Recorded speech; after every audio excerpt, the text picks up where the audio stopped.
Could the mystery begin and end at Fort Knox?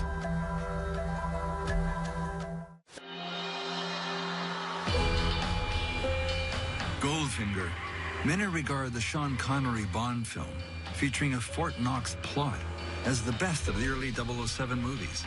It won box office gold, reflecting the world's fascination with the precious metal and what really might be going on behind the gates at the United States Gold Depository, guarded at the Fort Knox Army Base. The director of the American Museum of Finance, Richard Silla, says Fort Knox has a controversial history. At the height of the Great Depression, President Roosevelt ordered Americans to turn in all of their gold. Tons of coins, ingots, and jewelry. They were paid in paper dollars at $21 an ounce. What did Roosevelt do with the gold? Well, it was mostly melted down into gold bars and put in the Federal Gold Depository at Fort Knox, Kentucky. So that's where the Fort Knox gold came from. It used to belong to all the American people, and then the government nationalized it and put it in Fort Knox. The fort boasts a massive new vault in the middle of a fortified army base in Kentucky. That was the last time the gold was really counted. There's a yearly audit, but it's incomplete. The last full audit in 1954 was followed by a media show and tell in 1974. But a recent attempt to force full disclosure was defeated in the Congress. Precious metal billionaire Eric Sprott says aloud what many suspect when asked, is there gold in Fort Knox? That's a good question. There has been no audit since, I think it's 1954 or something like that. An audit would not be a difficult thing to do.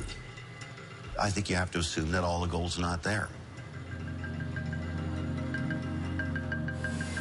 By 2013, apprehension about the security of national gold reserves was not confined to Fort Knox.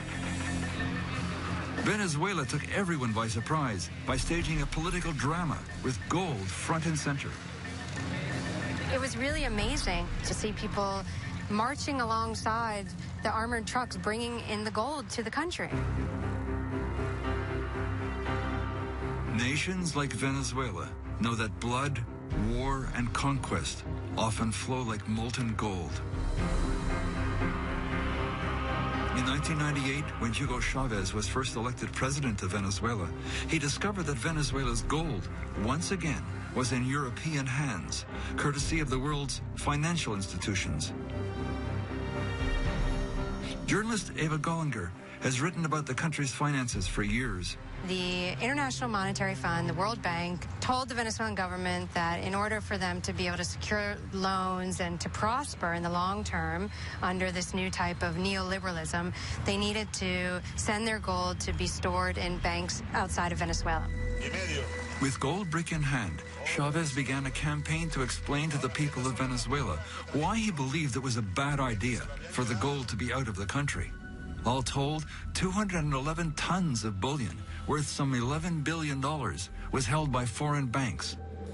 And it wasn't until President Chavez realized that Venezuela's gold could be in jeopardy, being stored in banks in the United States and in Europe where there were extreme financial crises occurring, that the gold of Venezuela could somehow be used by these banks to cure their own internal financial woes. Gold expert John Embry says Venezuela's demand set off a small panic on the gold market. Venezuela's gold clearly was not allocated, that is, set aside in a vault with Venezuela's name on it. It took a long time. And I mean, it put stress on the market because they had to go out and find enough gold to ship this, and it wasn't a large amount either. Chavez kept the pressure on. 6 months later, the government threw a grand parade to welcome home the first shipment of Venezuela's gold.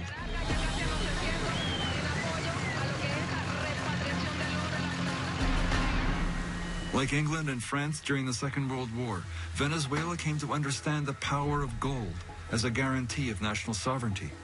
But other countries haven't been so successful when they tried to repatriate their gold. Most of Germany's gold is stored in New York at the Federal Reserve Bank, the Fed. But when the Bundesbank, the German central bank, asked to see their gold in 2012, the Fed appears to have refused access, citing security concerns. Now Germany's asking for the gold back. Eric Sprott is convinced most of the German gold is gone. Well, it's obvious they don't have all their own gold. I mean, they basically said that. We have some gold in our vaults and we have some gold elsewhere. And I don't think it's defined even how much they have in Germany. I would bet that the Germans don't have access to the gold they think they own. Canadians, too, may be in for a shock. The nation's central bank boasts a modern headquarters that has won architectural awards. But no prize would be awarded for how they have managed the best-performing asset of the last decade. The Canadian answer to "Where's the gold?" is simple. Except for a few bars, it's gone. All gone.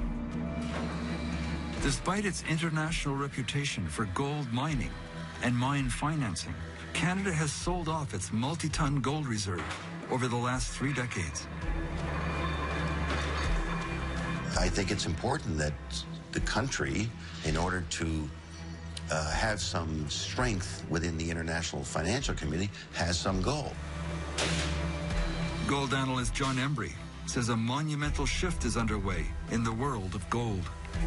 What people in the West don't seem to realize, I think they're making a ghastly mistake, is that the people in the East, the Chinese, the Vietnamese, Indians, Russians, they delight in this opportunity to buy the cheap gold.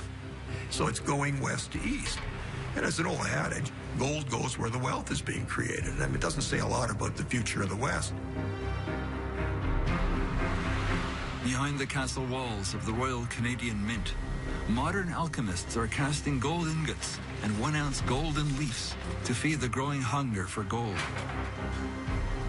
In each century, the stakes for gold get higher.